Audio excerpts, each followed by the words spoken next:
how do we get for each cell that we click on its actual rectangle, its dimension? So previously what we did is when we click, we know the index of the cell, right? We know its index. So now we want to write a function that if we have the index of the cell, it should tell us the left, top, right, bottom dimensions of that cell, which is a useful function when we want to draw inside it. If we want to center something inside, or if we want to paint it a different color, that would be very useful. Let's see how we do that. So close the app, go back here. Okay, so now here we have the index of our function, and I think here we want to say get cell dimension from its index, given its index, right? So remember that index can be -1. If index is not -1, not equal to -1, then we want to do the following. I want to say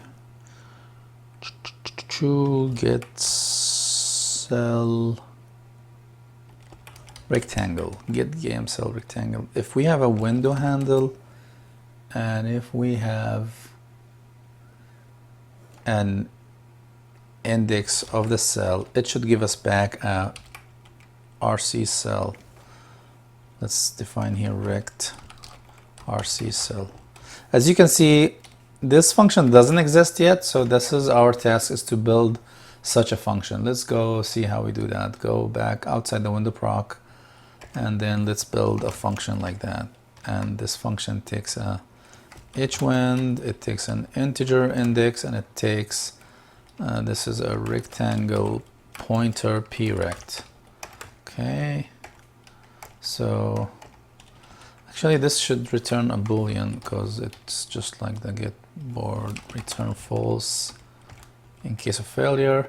If we look at the previous function we wrote, it was get game board rect, right? So this kind of have a similar feel to it. Let's do this. Let's go back here. I think the first thing we want to do is we want to say rect RC board. Let's get the board rectangle. Get board rectangle, our board, give it the hwind, and RC board.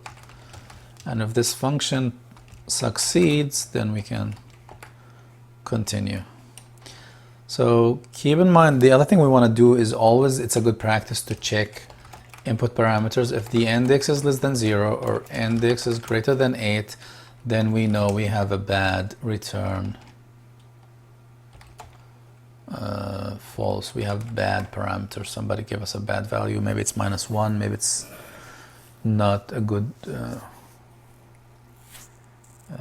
value to use. So before we return, actually, we should even consider setting our rect empty, right? That's a good, also other practices. All output parameters should be set before returning. So now we got the rectangle is set to all zeros, and we check if we have bad input, then we fail.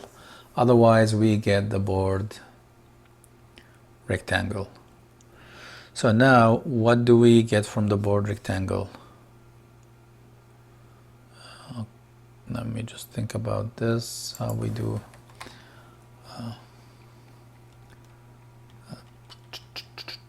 What we want to do is we want to we know from the index, this is something that's going to be interesting. Okay, so oops, sorry about that, my mouse changed the position. We are still inside this function. So here's the interesting thing. We have an index from 0 to 8, and I want to go back from that and convert that to an XY position, meaning I want to return back a column and row values from this. So how do we do that? We can say integer y equals index divided by 3, integer x equals index modulus 3. So that means the remainder of division by 3. So this should be the row number this should be the column number. And I don't know if you guys are following along so far, but this is how we get the row and column number. As a matter of fact, let's see what we're trying to do here. So we have an index, right, which can go from 0, 1, 2, 3, 4, 5, 6, 7, 8. These are our valid values for the index. And if we were to map that to an XY, right? So let's see, if we want to map it to an XY, I wish I had a picture of that rectangle, but anyways, so if this was an X, in this case, X is a column, right? And then Y is the row. And I'm using Excel here to help us understand this. Okay, so the 0, the first cell is at column 0, row 0. The second cell is at column 1, row 0. Oops, sorry, row 0. The third cell is at column 2, row 0. So you can see here, you will notice that this becomes the second row, this becomes the third row, because it's 0 based, first row, second row, third row, and the columns keep just going back and forth, 0, 1, 2, 0, 1, 2, exactly. So I want to map, this is what I'm trying to do in my code here, right? I want to map from the index into the Y, X, the row, column values. And to verify that using Excel, we can actually do this. Look at this. We can do Y divided by 3. Then we can do X modulus 3. Okay, and we can use the Excel magic here. We can say, hey, this equals A2 divided by, which is the index 3, right? Divided by 3. And we can copy this here, here, here. Oh my God. Sorry about the... Okay, so see here, there's something that's not right, which is that all these actually are not integer divisions. We have to do integer of this. Oh, okay, so it doesn't, let's do it for everybody. Okay, copy paste. Okay, so now as you can see, A divided by 3 as an integer is 0, 0, 0, 1, 1, 1, 2, 2, 2. This is all Excel magic. As you can see here, let me highlight this. I don't know if I need to highlight it, but this column and this column, if you look at them, right, they're exactly the same. Let's see the modulus. If it's actually, if our theory is correct, then this should be equals to A2, which is the index, modulus. There's no modulus here. There's a mod function in Excel called mod. You give it the A2 and divisor by 3. Okay, let's copy this here, here, here, here. Oh, again, sorry about that. My keyboard is too fast. It just thinks I want to go all the way to the end for some reason. Okay, now let's highlight this a different color. Blue, blue. So you can see now, actually the modulus operator by 3 is giving us the correct column, given this is as input, right? And the same for the division, the integer division. It does give us the values we want. So this actually verifies that this formula here is correct. So now we moved back from, convert index from 0 to 8 into XY pair. Okay, successfully did that. So now we have an XY pair. How is that useful for our function? Well, now that we know the column and row, we can use these values and get the exact dimensions for the cell inside the board, the game board. We have the game board size here. So let's say brect left equals, is going to be the left of the game board plus x times cell size. Okay. And then We can copy this and make it such that the top of the rectangle of the cell is going to be the top of the game board plus y multiplied by the cell. And we can copy these two to get the right bottom. Just do right, do button here. So the right is actually going to be, we can simplify this, and we know that we don't have to do this complex logic of multiplication.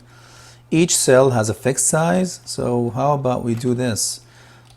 P rect left, right, its own left plus cell size. We know that each cell has a fixed size, so we don't have to do any more calculation magic, right? We just say, hey, I know where I am.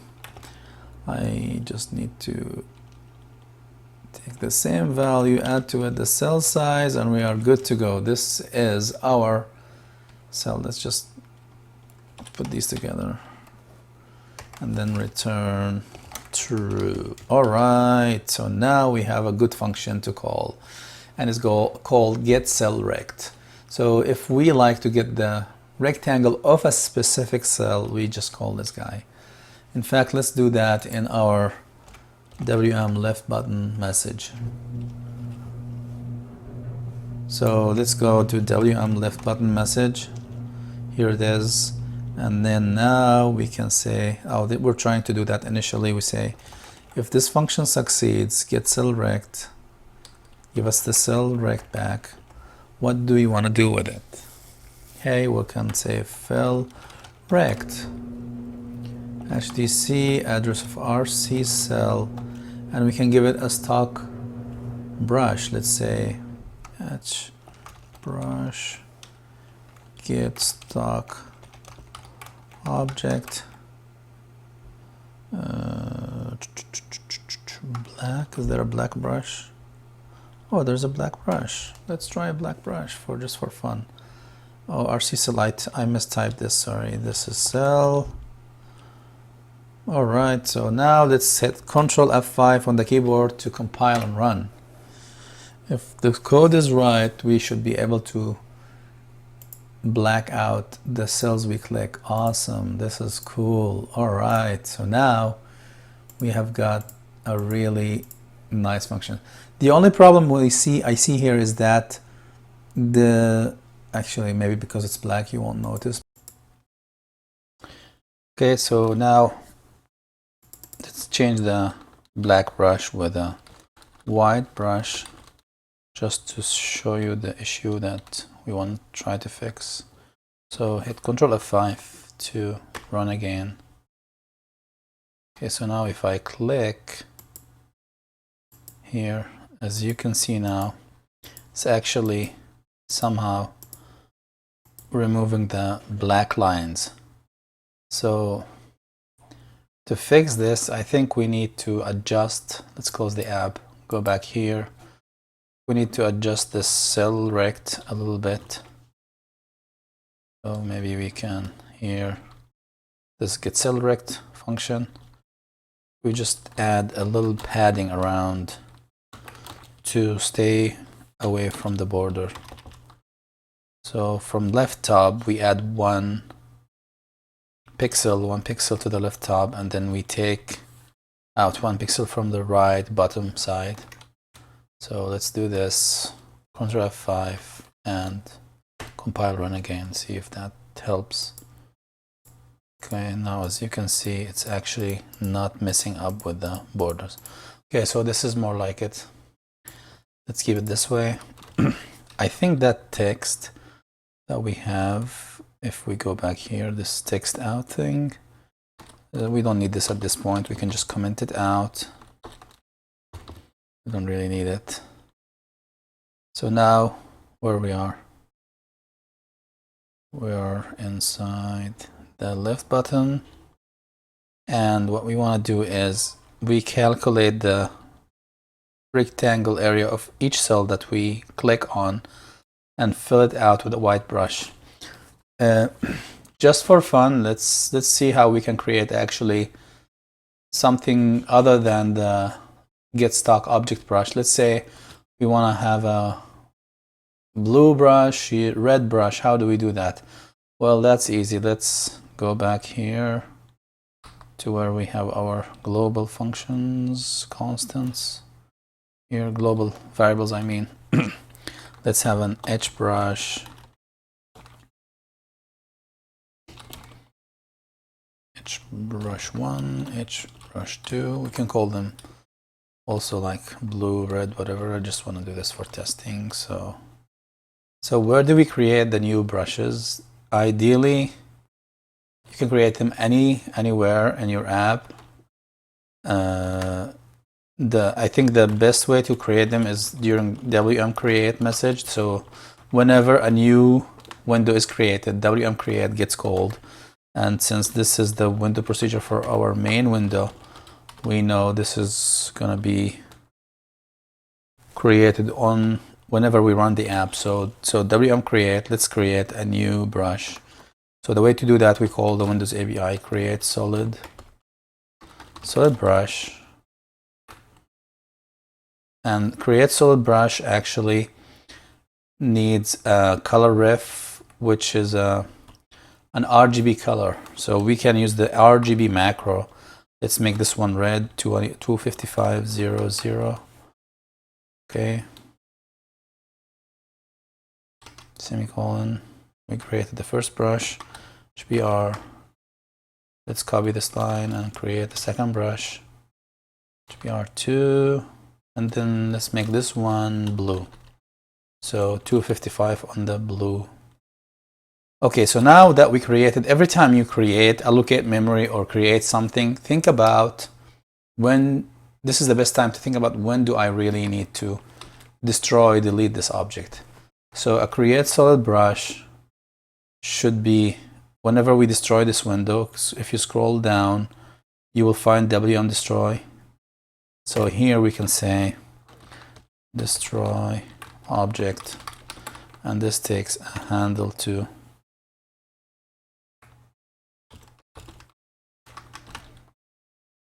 delete object. Sorry, I forgot the name of the function. And you don't have to memorize this. You can just, if you open up MSDN on create solid brush, it will tell you you have to call this function to dispose of, get rid of the brush. So here we can see HBR1, done with it, and then we're done with the HBR2. Okay, so now we managed the lifetime of the brushes. Where do we use these two new brushes? So I think we said we want to use them here inside the left button down, get cell rect, and now here, let's try first with a HBR1.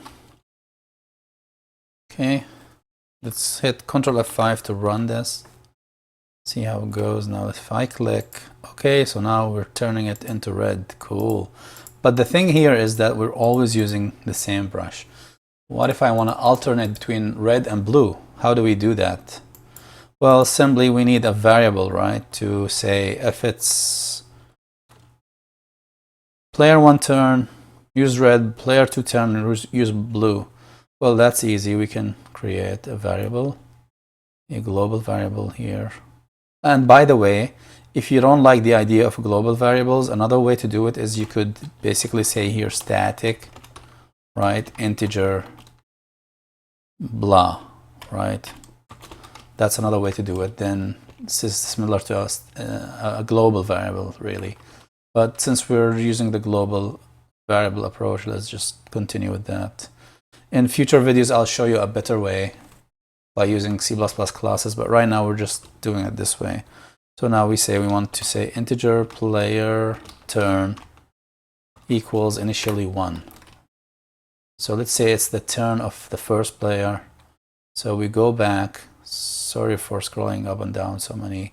If you can't follow along, I think you just look at where I'm actually adding the code. Now I'm back to where I started here. This is where I want to go. So here I can say, hey, if it's a player turn is the second player, then use HBR2. Otherwise, we use HBR1. Oh, sorry. What am I doing? This is not C++. If it's 2, then use, or some people like to put this inside brackets like that. That's fine. The other way is fine. So now we do it this way. And since we are clicking inside the, this is index not equal to -1, that means we clicked on a cell. So here what we can do is now we actually alternate the term. So the way to do it is say player turn. There's multiple ways to do it. You can say equals +1 modulus 2, or if or modulo whatever, you know, you can put an if statement, or the easiest way is to say like this: if player turn is really 2, then make it 1, otherwise make it 2. Or you can say if player turn is 1, make it 2, otherwise make it 1. So this is an alternating variable. So every time it's going to switch between 1 and 2, 1 and 2, etc. So this is enough for a test. Now let's run this and see how it goes. Compile and run. So now it's red, now it's blue. All right, red, blue, red, blue, red, blue, red. Okay, so we have the basics of a game finally. So the only thing here, there's two things. This game doesn't stop, right? If I click again, right, it just keeps going on forever. And if you actually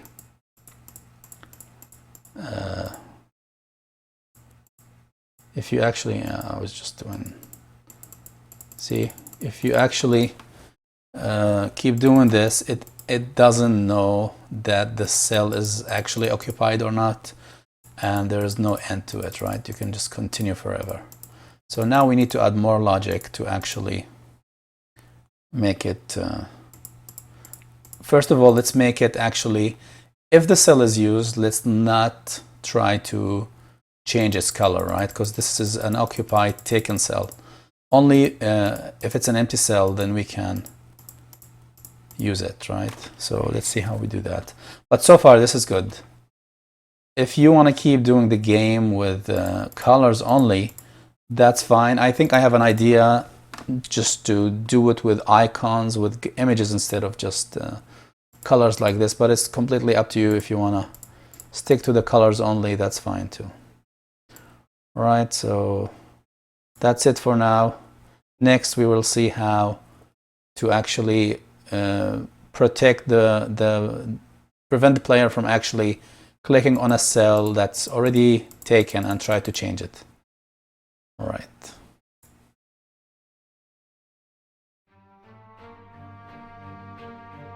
Thanks for watching. Please leave a comment or share with your friends. Don't forget to subscribe to my channel or like us on Facebook. See you in the next video.